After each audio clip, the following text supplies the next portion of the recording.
नाज़रीन अस्सलाम वालेकुम। सियासत टीवी के खुसूसी प्रोग्राम खबर ख्याल में आपका खैर मकदम है। मैं मोहम्मद रियाज अहमद और मेरे साथी नईम वजाहत। अस्सलाम वालेकुम। हमेशा की तरह आपके सामने अहम खबरें लिए हाजिर हुए हैं।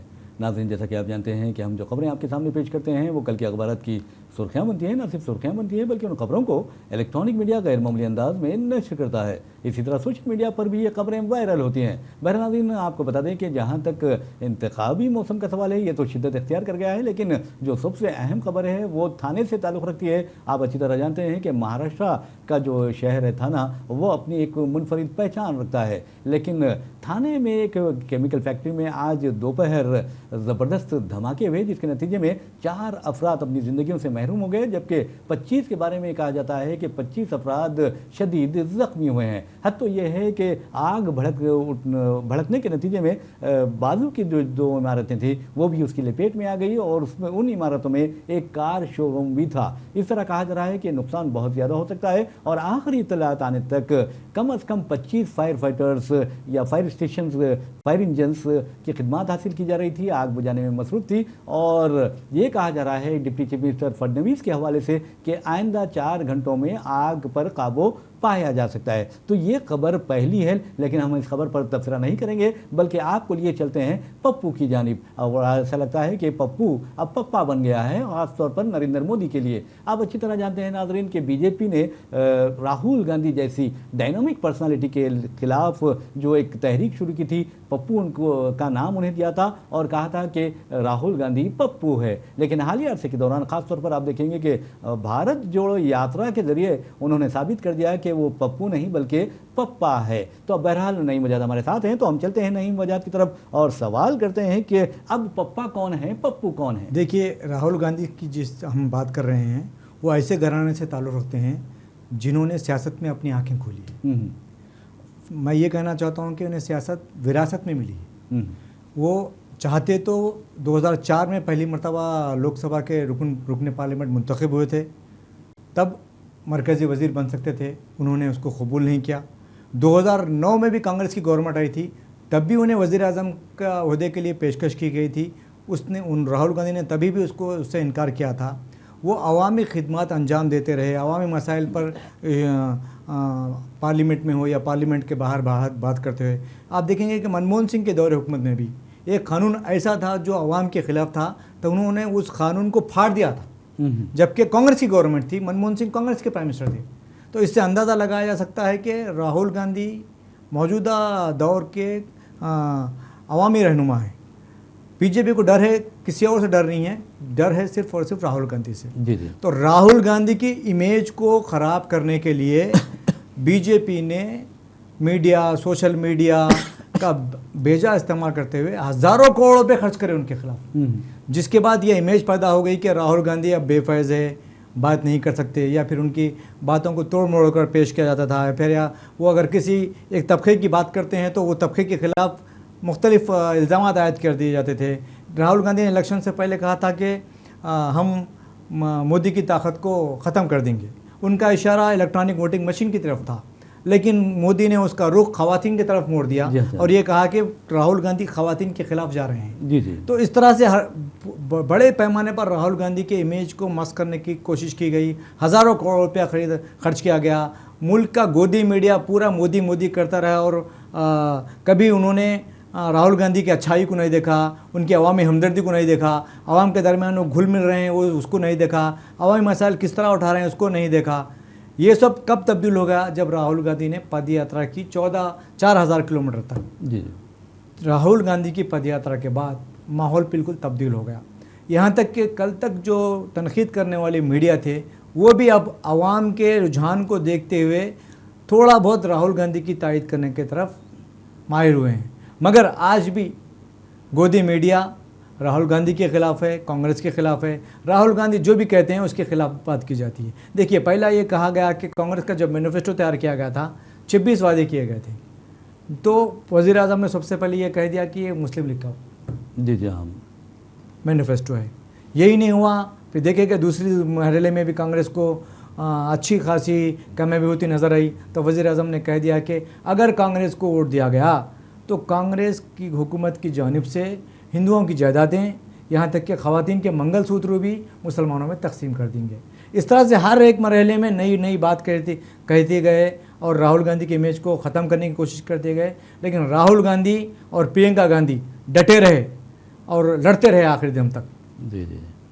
बहरहाल नाज़रीन, आपको बता दूं, जहाँ तक राहुल गांधी का सवाल है, जिस तरह नईम वजाहत ने कहा कि उनका इमेज ख़राब करने की पूरी कोशिश की गई, बीजेपी ने करोड़ों रुपए उस कोशिश पर खर्च कर दिए, उसके बावजूद भी ऐसा लगता है कि अब ब्रांड इंडिया अगर आप देखेंगे वो राहुल गांधी बनकर उभर रहे हैं। आप अंदाज़ा कर सकते हैं कि वज़ीर-ए-आज़म नरेंद्र मोदी कभी खुद को चाय वाला कहते हैं तो कभी खुद को फ़कीर कहते हैं और कहते हैं कि हमारा वक्त आएगा तो हम झोली डालकर निकल जाएंगे। लेकिन आपको बता दूं कि हालिया अरसे के दौरान वज़ीर-ए-आज़म नरेंद्र मोदी ने वाराणसी से अपना पर्चे नामजदगी दाखिल किया और हलफनामे में अपनी जो जायदाद बताई वो तकरीबन 3 करोड़ से ज़ायद है। तो एक फ़कीर की जायदाद आप देखेंगे कि 3 करोड़ से ज़ायद है, तो इसका मतलब ये है कि वज़ीर-ए-आज़म नरेंद्र मोदी हिंदुस्तान के सबसे दौलतमंद फ़कीर है। लेकिन आप अंदाज़ा कर सकते हैं, जो शख्स अपने आप को फ़कीर कहता है, क्या उस शख्स ने कभी किसी एम्बुलेंस में या ट्रैक्टर में सफ़र किया है? हरगिज़ नहीं किया है। हालांकि आप देखेंगे कि राहुल गांधी इस कदर बड़े ख़ानदान से ताल्लुक़ रखने के बावजूद, जिनके ख़ानदान ने के कई अरकान ने मुल्क के लिए कुर्बानियाँ पेश की हैं, मुल्क के लिए शहीद हुए हैं, वो ख़ानदान का चश्म चिराग होते हुए भी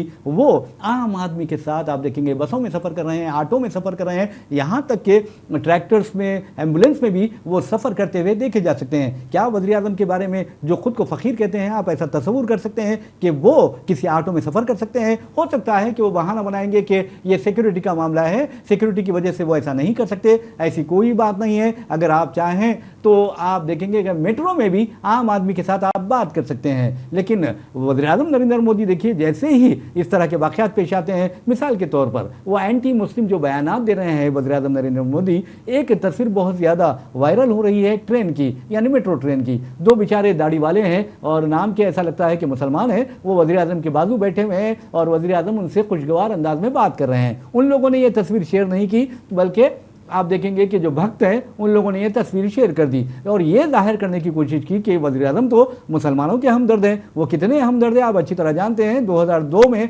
गुजरात में क्या हुआ, बिल्किस बानो के साथ क्या हुआ, ज़किया जाफ़री के साथ क्या हुआ, आप अच्छी तरह जानते हैं। तो बहरहाल 2014 के बाद आप देखेंगे कि जो हुजूमी तशद्दुद के वाक़यात पेश आए हैं, उससे भी वज़ीर-ए-आज़म क्या हैं आपको अंदाज़ा लग सकता है। यानी वज़ीर-ए-आज़म का मुँह कभी नहीं खुलता अगर किसी पर जुल्म किया जाता है, चाहे वो मुसलमान हो चाहे ईसाई हो। और अगर आप देखेंगे कि मतलब की बात होती है, मफाद की बात होती है, बीजेपी की बात होती है, तो उनका मुंह ना सिर्फ खुल जाता है बल्कि बहुत ज़्यादा चलने लगता है। तो बहरहाल नाज़रीन, जहाँ तक राहुल गांधी का सवाल है, अब का ऐसा लगता है कि राहुल गांधी जो सियासी इक़्तिदार, जो पॉलिटिकल वैल्यूज़ हैं, उसके भी हिफाजत कर रहे हैं वो। जी देखिए, आपने झूले की बात की थी। जी। मुझे अच्छी तरह याद है, फ़कीर आप बोलने वाले अपने आप को 10 लाख का सूट पहने थे वो। और साथ ही साथ हमने देखा है कि उनके कई हामी सनतकार हिंदुस्तान को लूट के झोला लेके फरार हो चुके हैं। जी। उसमें भी मरकज़ी हुकूमत का बड़ा रोल है। चाहती तो मरकज़ी हुकूमत रोक सकती थी, जी, लेकिन उन्हें नहीं रोका गया, या तो फिर उन्हें बैरून ममालिक से वापस ला सकती थी, उसमें भी वज़ीर-ए-आज़म नाकाम रहे।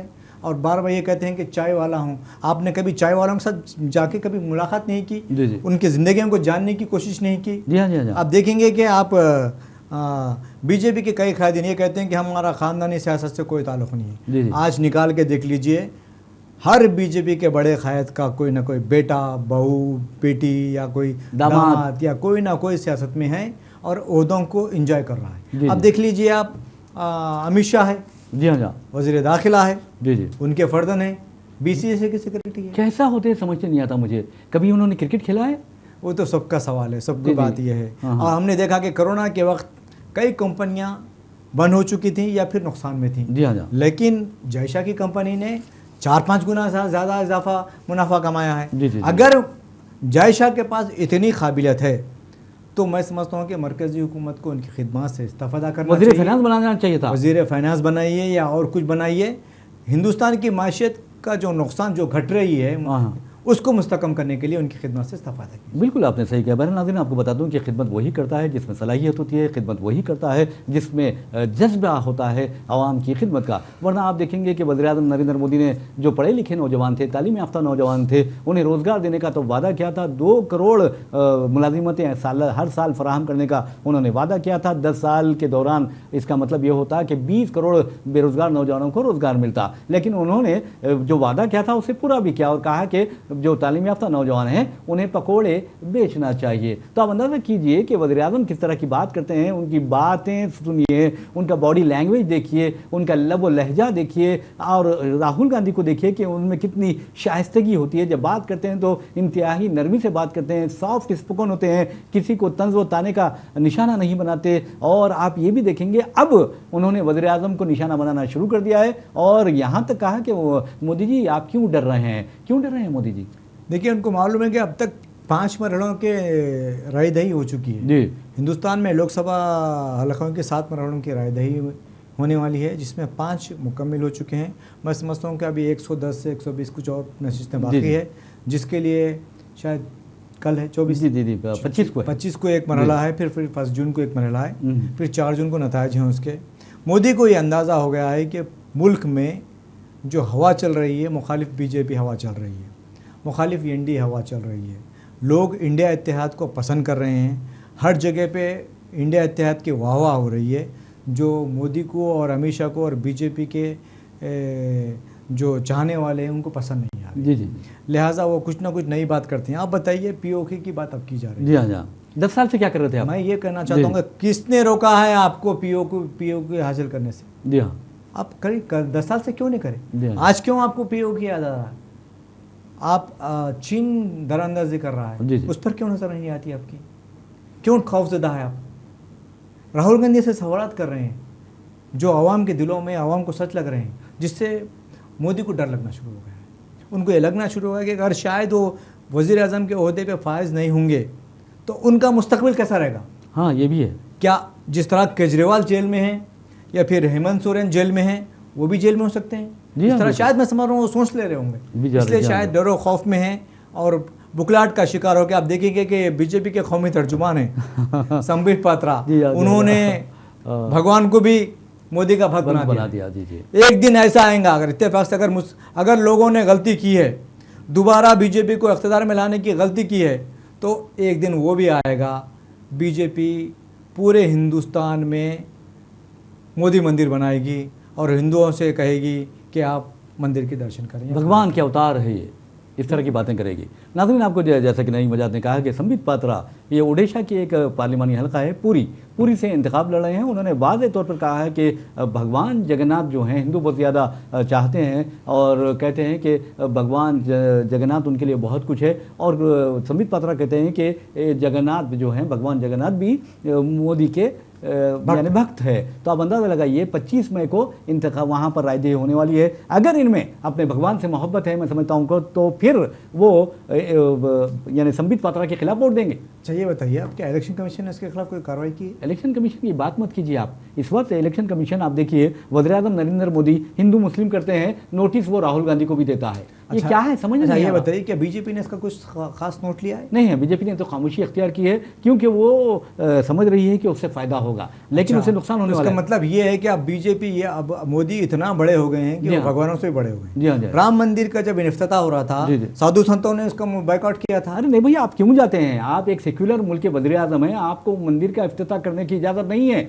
बल्कि वो इफ्तिताह किसी मजहबी जो कायद होता है, रहनुमा होता है, उससे करवाया जाता है। जी, तो एक तरफ तो उन्होंने वहाँ पर साधु संतों ने उसका बायकॉट किया था, तो अब ये कहने लगे हैं बीजेपी के कायद के मोदी अब भगवान बन गए हैं। अच्छा, आप सुनिए, अब उन्होंने अपने इंटरव्यू में कहा कि मुझे ऐसा लगता है कि यानी भगवान ने मुझे यहाँ कुछ करने के लिए भेजा है। तो अब अंदाज़ा कीजिए कि उन्हें भी अब यकीन हो चला है कि वो आम आदमी नहीं है।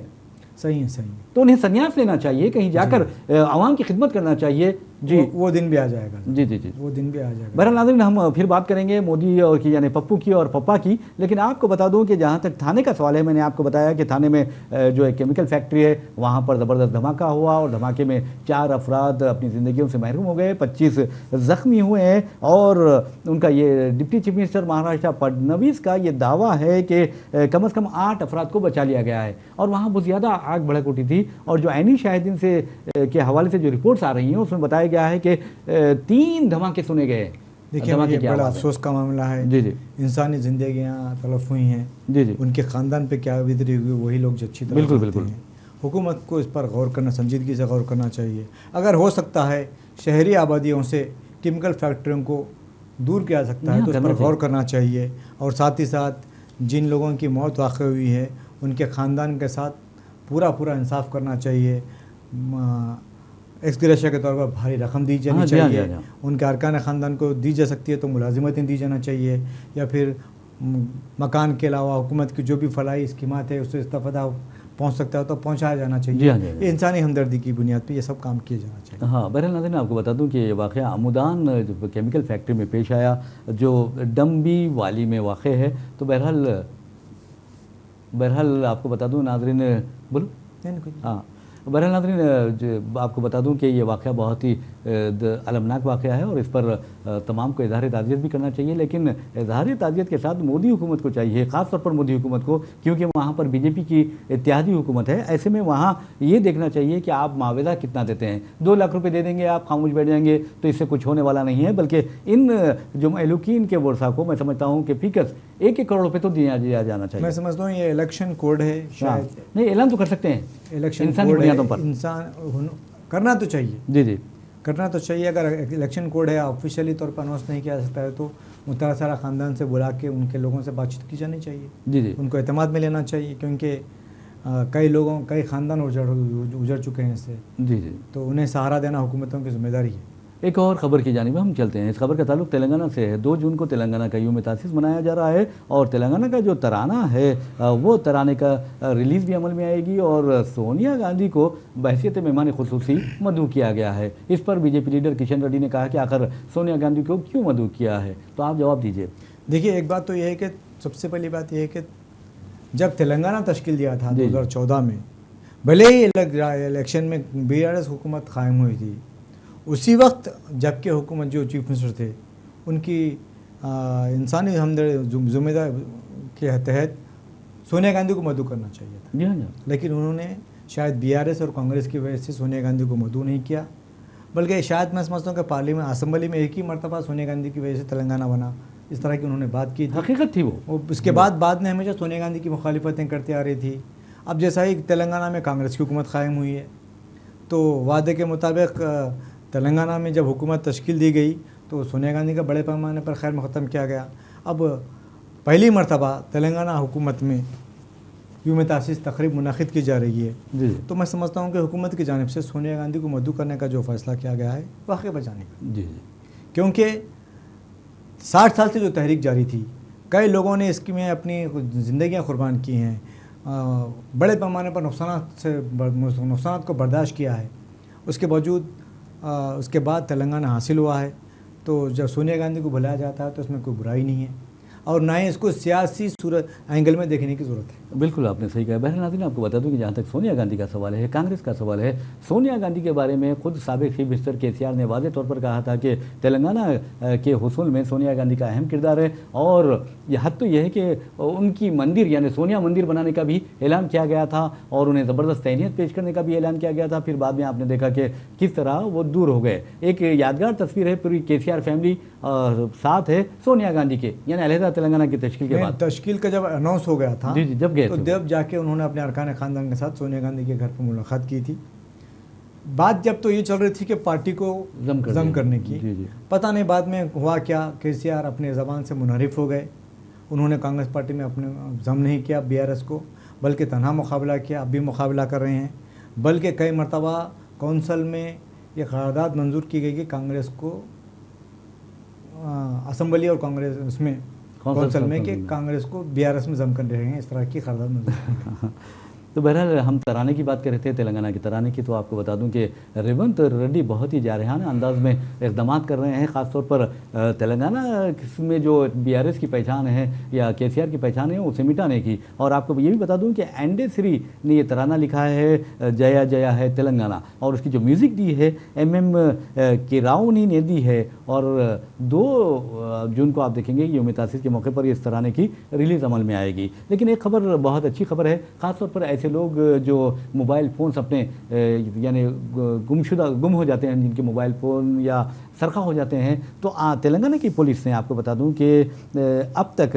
30,000 से ज़ायद मसरूक़ा मोबाइल फ़ोन जब्त कर लिए हैं और उन्हें रिकवर किया है, बाजियाब किया है। और इस मामले में नंबर 1 पोजीशन पे है कर्नाटक रियासत, जहां पर 35,945 फ़ोन्स को रिकवर किया गया। और तेलंगाना में आपको बता दूं 30,49 फ़ोन रिकवर किए गए, जबकि महाराष्ट्र तीसरे नंबर पर है 15,426 मसरूक़ा फ़ोन रिकवर करते हुए, और आंध्र प्रदेश तीसरे नंबर पर, चौथे नंबर पर है 7,387 मसरूक़ा फ़ोन रिकवर करते हुए। लेकिन एक बात है नईम वजह साहब, एक अहम चीज़ ये है कि central equipment identity register CEIR portal Telangana में शुरू किया गया था गुज़िश्ता साल, उसकी वजह से ये रिकवरी हुई है। देखिए, मैं समझता हूँ कि तेलंगाना का पुलिस जो निज़ाम है वो काफ़ी बेहतर और मुस्तकम है। आप देखेंगे कि हमको यहाँ पर जराइम के जितने भी वाक़यात पेश आ रहे हैं, उसमें जो पेशरफ्त हुई है, मैं समझता हूँ कि उसमें भी तेलंगाना नंबर 1, साइबर क्राइम में तेलंगाना नंबर 1, जी जी, साइबर यानी उसके हल करने में। हाँ। तो इस तरह तेलंगाना की जो पुलिस है वो हरकती है, अच्छे काम भी करती है।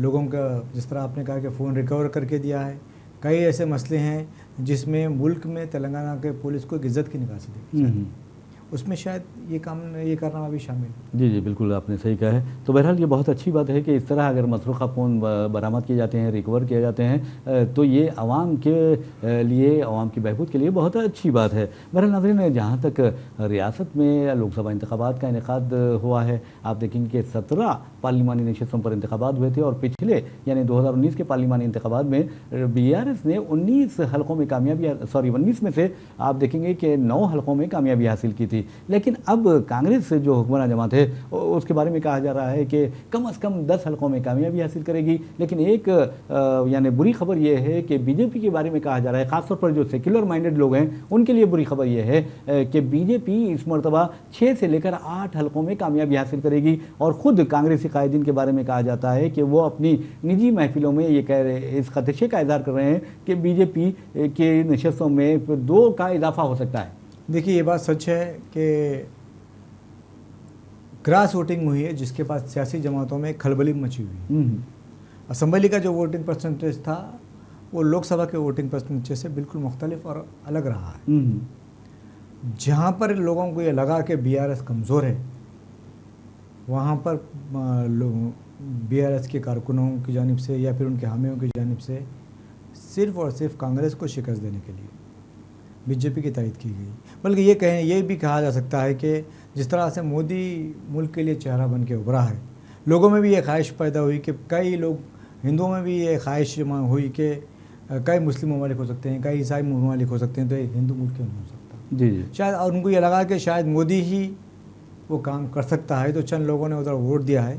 लेकिन मुझे लगता है कि बीजेपी 5 एक प्लस भी हो सकती है, एक माइनस भी हो सकती है। जी जी जी। वैसे भी आप देखेंगे कि असेंबली इलेक्शन जो 2018 में हुए थे 7% वोट बीजेपी को मिले थे। फिर उसके बाद आप देखेंगे कि 2023 के असेंबली इलेक्शन में बीजेपी का वोट शेयर बढ़कर डबल हो गया, यानी 13.90 हुआ। तो ये बहुत अजीब बात है। और पार्लियामेंट्री इलेक्शन में 20% हो गया था वोट शेयर। देखिए, और भी बताता हूँ आपको मैं जी। असेंबली के जो इलेक्शन होते हैं वो इलाकाई बुनियादों पर लड़े जाते हैं। जी।